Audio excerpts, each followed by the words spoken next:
Bien que nos sociétés modernes aient atteint un haut niveau de développement, de nombreuses personnes souffrent de problèmes de santé mentale. Cela commence par un sentiment de mal-être. Ce mal-être, qui s'accompagne d'anxiété et de stress, peut ensuite évoluer vers un état d'épuisement psychologique et physique qu'on appelle, dans le sens commun, burn-out ou dépression. Comme le rappelle Aymeric Le Breton, docteur en psychologie, la santé mentale est un état d'équilibre que les évolutions sociétales récentes ont largement contribué à fragiliser. Si vous, ou l'un de vos proches, souffrez de mal-être, d'anxiété et de stress, vous devez d'abord prendre conscience que vous n'êtes pas seul pour affronter cette situation. Les consultants Orientation sont là pour vous accompagner. Vous n'êtes pas responsable de ce qui vous arrive. La faute n'est pas non plus à rejeter sur votre employeur, votre conjoint ou les membres de votre famille. Ces problèmes sont probablement liés à des facteurs environnementaux. Je vais tout vous expliquer dans cette vidéo. Cette vidéo s'adresse aux personnes qui souffrent de mal-être, de stress et d'anxiété, à leurs proches, ainsi qu'aux intervenants et formateurs en santé mentale. Voici les différents points que je vais aborder. D'abord, je vais décrire la manière dont apparaissent et se manifestent les problèmes de santé mentale. Ensuite, je présenterai leurs causes et comment on peut réaliser un diagnostic pour les identifier avec précision. Enfin, je décrirai comment on peut procéder concrètement pour améliorer cette situation. Vous verrez à quel point l'approche d'orientation constitue un outil puissant pour prévenir et soulager ces problèmes à court, moyen et long terme. Les problèmes de santé mentale se manifestent d'abord au travers de deux symptômes, l'anxiété et le stress. L'anxiété est une peur diffuse, consciente ou inconsciente, qu'un événement négatif, perte d'emploi, rupture amoureuse, accident, ne survienne. Le stress est la réponse psychophysiologique à cette situation d'anxiété. Toute réaction de stress va modifier durablement le fonctionnement du corps et du cerveau, lorsqu'elle devient chronique. Sur le plan psychologique, elle entraîne une hypersensibilité émotionnelle. La personne devient irritable. Elle se met en colère ou à pleurer facilement. Sur le plan physique, elle génère des troubles de la fertilité ou de l'activité sexuelle, des réactions inflammatoires inexpliquées, entraînant des douleurs chroniques, qui sont souvent localisées dans la nuque ou le dos, ou encore des troubles des fonctions digestives, RGO ou brûlures d'estomac par exemple. Pour soulager leur anxiété et leur stress, il est fréquent que les personnes consomment des substances psychotropes comme l'alcool, le cannabis ou les médicaments. Dans ce cas, le problème est double, car la personne ne s'aperçoit pas qu'elle souffre, puisque l'addiction vient masquer le mal-être sous l'apparence d'une conduite récréative. La personne peut également avoir des comportements anormaux sur le plan alimentaire, comme se sous-alimenter ou se suralimenter. Elle peut pratiquer certaines activités, telles que le travail ou le sport, d'une manière compulsive. C'est ce qu'on appelle le workalcoolisme ou la bigorexie. Enfin, ce mal-être peut se traduire par des idées noires, un excès de pessimisme et même dans certains cas des idées morbides. L'expérience montre que ces symptômes fluctuent, avec des phases d'amélioration, puis de rechute. Les phases de mieux-être et la fatigue chronique empêchent la personne de réagir. Elle hésite à prendre rendez-vous avec un professionnel et à s'engager dans une thérapie. Retenez bien ce principe. Les problèmes de santé mentale se manifestent par un niveau de stress et d'anxiété élevé, qui s'accompagne fréquemment d'addiction ou de comportements compulsifs. Le caractère fluctuant des symptômes et l'état de fatigue chronique empêchent la personne de réagir. Pour faciliter votre compréhension des problèmes de santé mentale, je voudrais d'abord vous parler de biologie.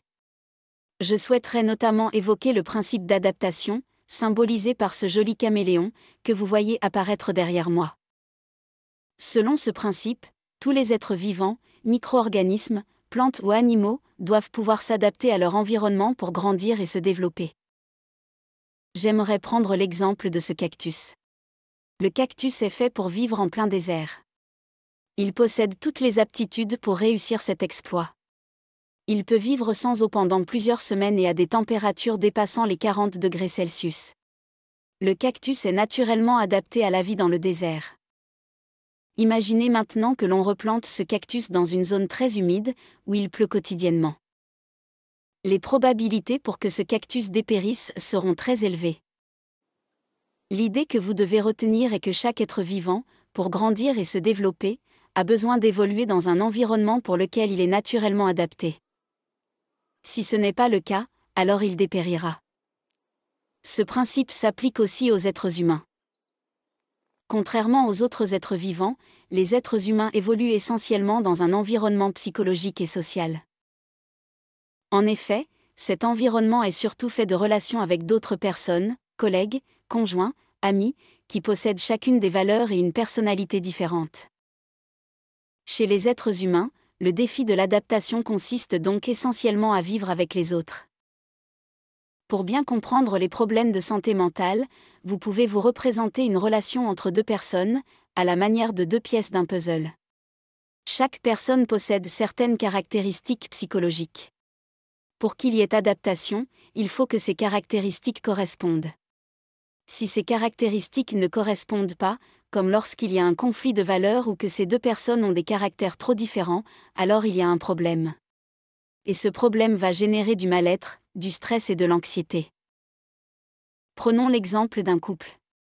De nombreuses relations de couple sont génératrices de mal-être, de stress et d'anxiété. Vous voulez savoir pourquoi ? Simplement parce que les partenaires ne sont pas systématiquement compatibles. Imaginons une personne qui a absolument besoin d'ordre. Cette personne a besoin que tout soit parfaitement rangé dans son appartement, que sa vie soit bien organisée, avec des horaires précis et un agenda millimétré. Imaginons que cette personne soit en couple avec un individu qui n'a aucune aptitude ou motivation dans ce domaine. Que va-t-il se passer ? Des tensions vont apparaître, des disputes vont éclater. L'un des partenaires, celui qui a besoin d'ordre, se sentira frustré et en colère, car son besoin d'ordre restera insatisfait. L'autre, celui qui n'a aucune aptitude ou motivation pour l'ordre, se sentira agressé et aura l'impression de ne pas être à la hauteur. Aucun des partenaires ne se sentira bien dans cette relation. Prenons un autre exemple, celui d'un employé. Et changeons de registre. Au lieu de nous intéresser à sa personnalité, intéressons-nous à ses valeurs. Imaginons que cet employé a pour valeur directrice l'autonomie et la stimulation. En dépit de ces valeurs, cet employé s'est fait embaucher dans une grande administration. Tous les jours, il code des feuilles de sécurité sociale et les saisit sur un logiciel informatique. C'est son chef de service qui fixe ses heures de pause. Il doit demander l'autorisation et pointer chaque fois qu'il veut s'absenter du bureau. Il est contraint à des horaires stricts. Et en plus il est chronométré. Ne pensez-vous pas que cet employé risque de se sentir stressé et anxieux, dans cet environnement professionnel, contraire à ses valeurs d'autonomie et de stimulation ? Nous devons nous rendre à l'évidence, les êtres humains possèdent certaines caractéristiques psychologiques, comme leurs valeurs ou leur personnalité. Ces caractéristiques les rendent plus ou moins aptes à s'adapter naturellement à certains environnements et à certaines personnes.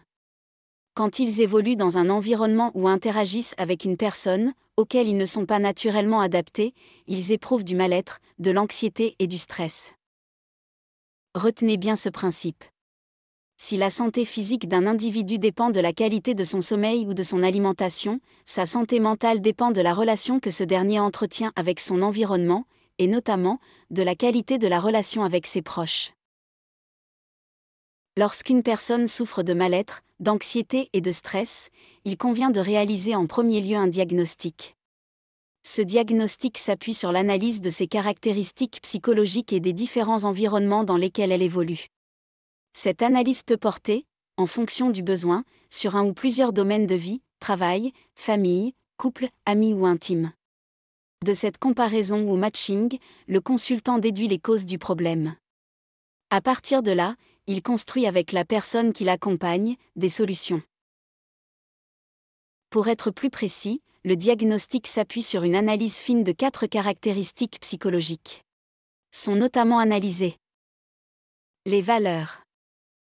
Elles nous rendent plus ou moins compatibles avec nos proches en fonction de leurs propres valeurs. Les besoins. Ils sont à la base de la motivation, de la satisfaction personnelle et professionnelle. La personnalité. Elle est constituée de différents traits, appelés préférences. Ces préférences nous rendent plus ou moins adaptables à certains environnements ou à certaines personnes. Les talents. C'est la boîte à outils des êtres humains. C'est ce qui leur permet de s'adapter facilement à certains environnements exigeants.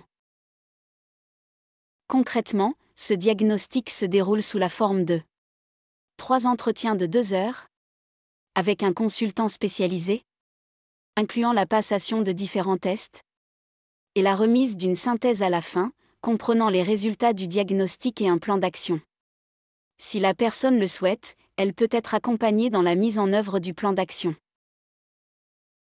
Le développement de cette méthode de diagnostic a pris plus de 20 ans au Dr Aymeric Le Breton. Pour créer cette méthode, ce chercheur et praticien s'est appuyé sur l'accompagnement de près de 60 000 personnes dans le domaine professionnel et personnel, par lui-même ou par ses équipes. En 2023, cette méthode a été évaluée par un cabinet indépendant. Ce cabinet a reconnu son efficacité. Vous êtes un particulier et vous souhaitez bénéficier d'un diagnostic. Vous êtes un professionnel et vous désirez vous former.